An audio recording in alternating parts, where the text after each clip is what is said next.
Welcome to BIV Today, the daily business podcast from the newsroom of business in Vancouver. I'm Kirk LaPointe, publisher and editor-in-chief. Welcome to a special series of podcasts on the evolving nature of education in the pandemic, the adaptations of teaching and learning, and maybe even outcomes. With our focus today on the business of business education. My guest is the Dean Pro Tem at Simon Fraser University's Beedie School of Business, Andrew Gemino. The school's 200 staff oversee a student body of about 3,800 undergraduates and 700 postgraduate students. And these are really challenging times. Thanks a lot for joining us, Andrew. Well, thank you for having me, Kirk. Really appreciate it. Listen, let's start with the top of the wave big challenges. What have they been? Well, probably the global pandemic's number one in that list. We made a 3-day transition in March last year. From going almost completely face-to-face to going completely online. And so that's been really a large part of our focus and trying to keep our people employed, keep the students moving and degrees being offered. And we've been successful. The thing our leadership team is probably happiest about is we haven't laid off anybody. We've been able to keep going and our enrollments are actually a little bit stronger than they were before COVID. So overall, hopefully successful.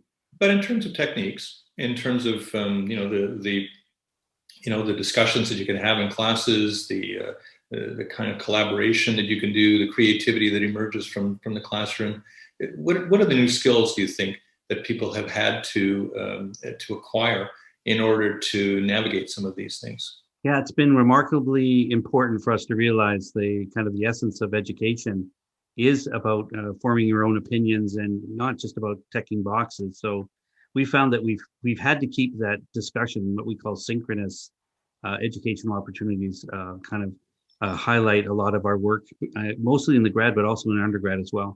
That if we just keep to here's some content and go learn it yourself, it just doesn't seem to go very well. Many students get lost or lack engagement. We need to find a way to keep them focused. And so that's where we've really pushed up our concepts around synchronous education. That's often using Zoom in discussions and chats and trying to provide more opportunities for people to talk to each other, not just to the person in front of the room. Yeah, you're younger than me, but the students are younger than you. They're supposed to be all about technology. They're all really supposed to have a handle on this. How have they equipped themselves, do you think? I think the students have done a remarkable job getting themselves ready and prepared for the learning. That's not been the issue. I think the harder thing has been the transition for the people, of my generation, trying to figure out how to effectively present and engage people and students, in a technological environment. There's a lot to learn on both sides, but I think the students have done a great job, getting up to speed and having the patience with our faculty and instructors as they learn how to offer and design their courses differently for an online offering. So tell me a little bit about the early learning about learning in all of this. I mean, what are the new techniques that seem to be emerging that appear to have some success? Well, the first thing is kind of like here, although we think about the scholar at the front of the room as being kind of the traditional face-to-face delivery, we really have moved more to much more flipped classrooms, which means the people in the room are as important to the learning as the person at the front of the room. Mm-hmm. And now that we have technology like Zoom and other things, it's hard to see who's at the front anymore.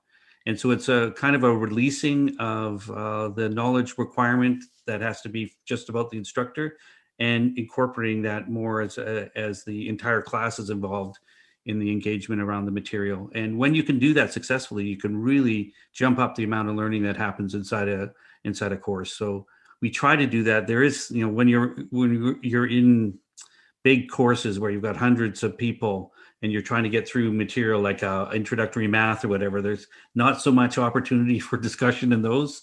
Yeah. And that's the ones that are probably the most challenging to flip into online delivery. But for the other courses, we've been finding that there is some advantages going to online because you can get to more people. I'll give you an example. In our MBA class, we currently are offering to 19 different time zones.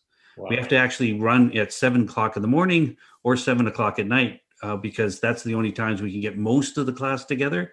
Mm-hmm. And across 19 time zones, we never have that opportunity to develop that kind of before this pandemic. So that's an awesome kind of utilization of technology to get a real global perspective.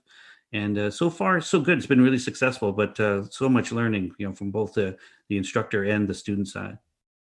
So, but is it also perhaps reverting a little bit to some of that transmission model, just for sake of the fact that you've got to get through a Yeah, particular I think curriculum? what you're finding though, there's the information's out there now, Kirk. Yeah. So, content you can look up Google. If you got a question, Google's got an answer for you. But what we're finding, that kind of check the box learning is not what students are looking for, or participants in our programming anyway. They're looking for that discussion, the development of their own opinion. The fact is, you don't accept things that are on the web now. You need to really understand and dig in a little bit deeper. And I'm hoping that we're teaching people how to form their own opinions. And that means you got to be in discussion. You got to hear other sides. You got to open up your mind. So the check the box transmission type of teaching, I think is that's probably been accelerated off the schedule for a lot of people. I think we've gone past that idea that we're just transmitting information. Yeah, I mean, I've been an adjunct professor for about 15 years now, and I've really noticed that, of course, in recent years, the classes really became almost like a large talk show, Yeah. and you really did that, and that was the success of it. But the one other thing that I think I want to ask you about has to do with the other experience, the other, I think, purpose of coming to a post-secondary institute. It's to benefit, first of all, from the network that you get right there on the spot, the other students, the collaboration, the collegiality that you have with them, and of course the relationships that you begin to build in a community. So how successful so far are you being in getting some kind of an emulation of that? Yeah, I wish I could say that we are going to be at the same quality as our face-to-face, but there's nothing really like being in the same room with people together discussing topics, because you can see the body language and the and maybe the angry and the infuriation of the exasperation. Been there, yeah, been there, done that, yeah. But what I would say is we are moving towards that more, and I think what we're finding is that's what instructors are trying to come to now, is how do I actually generate that level of engagement that we had in the classroom. So they've got to the information transmission kind of aspects, and I think that's not too bad. But it's how to fully engage. So it's more discussion. I think we're leaving ourselves more time.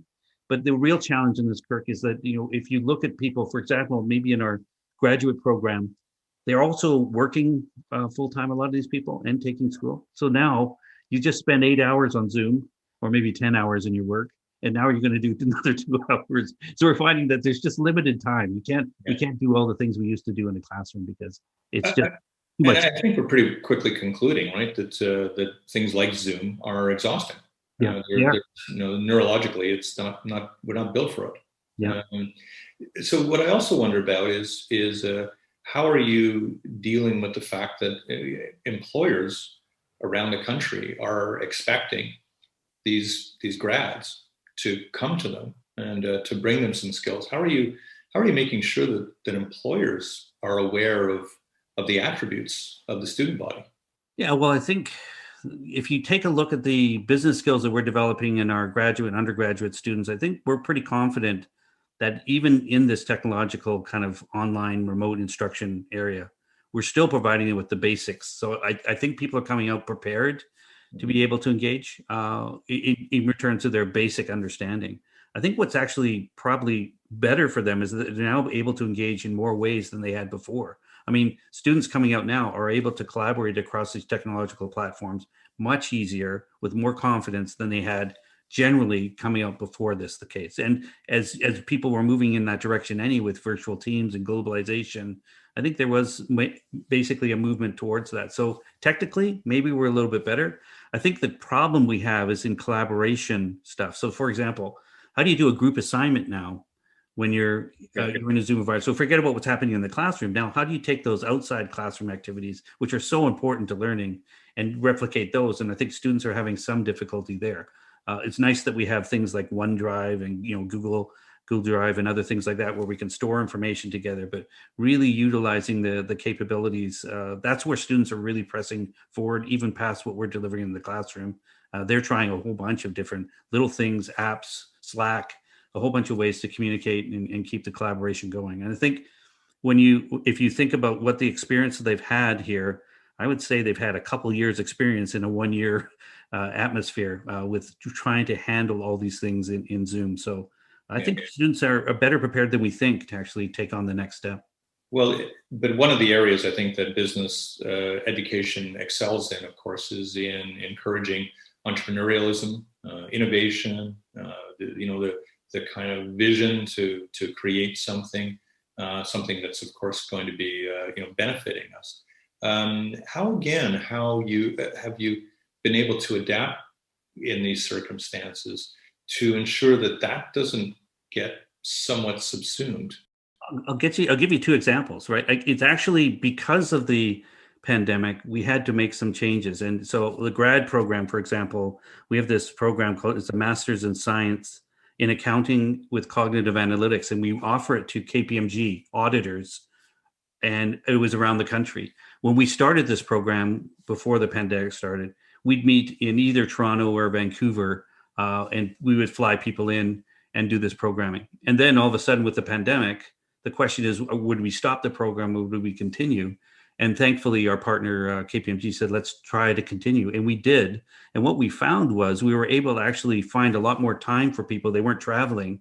So we could actually do more work, more collaborative work. And the innovation that came out of that was a lot of really innovative programming about how to change the auditing practice using technology and things. So they started looking at things like drones and other pieces like that. So how do we actually change the way we work? And I think being in COVID and in this challenge, it opened people's perceptions about how they're going to have to change their work, and probably accelerated that whole programming. And then another one was in our Eye-to-Eye program, which is Idea to Innovation program, where we take science, people in science, and show them how to commercialize their ideas towards entrepreneurship.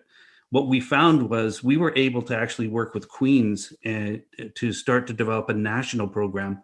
So instead of us just offering here, once we had the stuff online for our students, we said, you know what, actually, we can take this on the road. We can actually bring this to other places now, because we've now got content that other schools can use. So we found partners who would work with us, and we would never have gone national with that program in the same time frame without having this challenge in front of us of COVID. So I think sometimes you can see it as a challenge, and sometimes it becomes an opportunity for you. So I'm proud of our schools at least taking some opportunities to meet that innovation challenge. There's been so much said so far about how permanent a lot of these adaptations are going to be in the way we work and the way we live, of course. Some of it being working from home, some of it perhaps having much more flexibility in the way in which we structure our time, we manage it. Yeah. Are you noticing anything yet that points to something in the way of a permanent situation where perhaps professors are going to allocate their time in very different ways, as you say, to across 19 different time zones, for instance, and students are going to allocate their time in a different way in order to grab bits here, bits there, as they acquire the skill? Yeah, to me, I think two things really clear. One is that I don't think we're going to step back from technology. I think we'll step back in terms of the percentage of our courses that are completely online. The reason being is I think the other thing that we've seen is people desperately want to talk to each other and be face-to-face during some programming. Yeah. So we have very clearly got that signal that, the human connection is an important part of education. And it's more than content. It's more than other things like that is necessary for people to really get engaged with each other and learn. So first of all, face-to-face is valuable, but now what we have to do is make sure that we're using that essence, make sure we got that, but then add the technological flexibility, which I think is more about lifestyles. I just don't think people are going to have the time the way they had before to take, many aspects of their life and make them face-to-face. I think we're going to find pieces of education are going to be offered flexibly online. And then I think we're going to blend that with the really important face-to-face components of programming. So I see a blended model emerging from this, and we're not stepping back to the face-to-face completely. Is there anything a little bit worrisome, though, about that in the sense of where we're going to perhaps move away from some of the formality of all of this in order to then develop much more of an informal way of dealing with each other, and that maybe something's going to get lost in the discipline of it? Yeah, I think that's our job, Kirk, is to actually show people what you need to do if you're going to be doing this kind of quick collaboration. So there are aspects of things like teaming, this quick teaming concept about how to get to people quickly, how to make sure that you can share and collaborate quickly. And our business students need to be prepared for that. So I think this is a perfect opportunity for us to take that on. And that's kind of where the world was going anyway. So many people have said that COVID accelerated this. And I think that's what's happened. I think we were moving in this direction anyway, but we're just doing it a lot faster than we thought we were.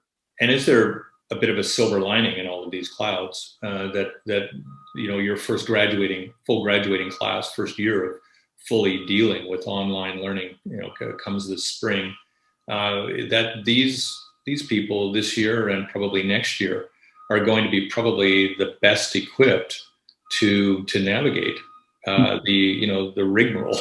Yeah, but I don't know if that's to get a medal or something like that, because right. They had to learn on the go and on the fly, and it's been very difficult and very challenging for people, and also all the turmoil that's going on in their lives and their loved ones. I think we just can't underestimate the kind of challenges we've had for students. So I'm very, very proud and thankful, grateful of the patience that students have provided us as we kind of work together through this. And the last point, I guess, are there any lessons of the pandemic on business itself that then translate into the principles, the values that a school of business tries to impart? Yeah, I would say, first of all, this idea of resilience. You've got to, in some sense, and I think this is what we've learned from the pandemic, is we have to design that capability to be flexible into our programming. So we need to understand that to be resilient, to look at the changes that are coming down in the educational industry, we're going to have to understand how we can flex and move to be adaptive to students' needs. So that's first. I think that's the first thing that we've learned. Second, if it's not all, when you say the clouds out there, there's some dark clouds as well. The changes are, if students need information, they kind of know where to go, and they're not always going to turn to a university to do that. And so it's really important for us to understand that we've got to adapt our engagement with the students and make sure that we're offering something very high value that they recognize as important to get to. So our credit programs better be something that are relevant to people, that they are building the right kind of skills that are going to make them more adaptable. So if we don't move quickly, I think we're going to be left behind to some degree. So I really think that's the lessons that I see, coming from the pandemic, that the world is going to continue to change. It might not be pandemics, it might be something else. It might be climate change, it might be other things.